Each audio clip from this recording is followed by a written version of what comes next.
Hey guys, I'm Jordan Crook with TechCrunch, and today we are looking at the Lumia 900 by Nokia. This is going to be your flagship in the Windows Phone Lumia family, with the most impressive specs of the bunch, including AT&T LTE and a larger screen. I'm a pretty big Windows Phone fan and see some massive potential for this device, so let's not waste any time.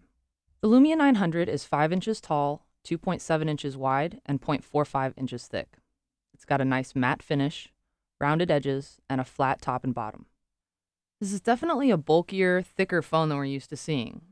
Much bigger than the iPhone. But I'm definitely digging the matte. It gives a really premium feel in the hand, and the casing itself doesn't really scratch. Unfortunately, the hardware around the camera soaks up prints and scratches really badly.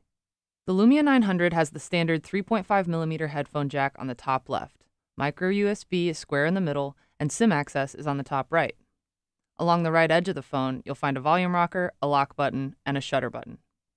The battery is not removable, as the Lumia 900 has a unibody casing. All in all, I'm really loving the hardware with just one issue. The display doesn't quite lay flush with the casing, which makes it easy to detect when you're touching the screen, yes, but it also leaves a pretty sharp ridge that your fingers will have to cross over each time you use it. I'm not a fan. The Lumia 900 has a 4.3-inch 480 by 800 display. To be honest, the resolution isn't quite what I'd like to see on such a big screen, but that doesn't make it bad by any means. On the other hand, I was really impressed at how well I could view the display in super bright sunlight, even with sunglasses on. That's not really something I can do with my iPhone 4S. On the back, you'll find an 8-megapixel camera with a 2.2 aperture size. It's capable of video capture and 720p. On the front, there's a 1-megapixel shooter for video chat. Honestly, this isn't the best camera that I've ever seen. It doesn't replicate color all that well or correct shaky hands, but the shutter button on the right side of the phone is super snappy. I also think that the camera app itself is pretty slick. Plenty of settings are available in a clear, straightforward UI, and you can simply swipe up to enter into the gallery. The Lumia 900 has a 1.4 GHz single-core processor and runs the latest version of Windows Phone. I actually think that the Windows Phone OS is one of the snappier ones out there. Transitions are always smooth, there's never a lag or freeze, and the entire experience is really clean and engaging. That's why I think it's worth taking a good look at the Windows Phone platform in general. There are 3 features that I find pretty appealing.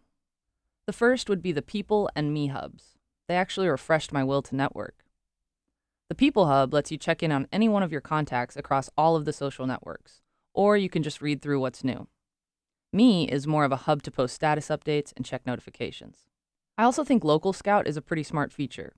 It brings up options for places to eat, events and attractions, shopping, and it has a map up top that adapts with each swipe. Lastly, but I think most importantly, all messaging is threaded by contact, not by format.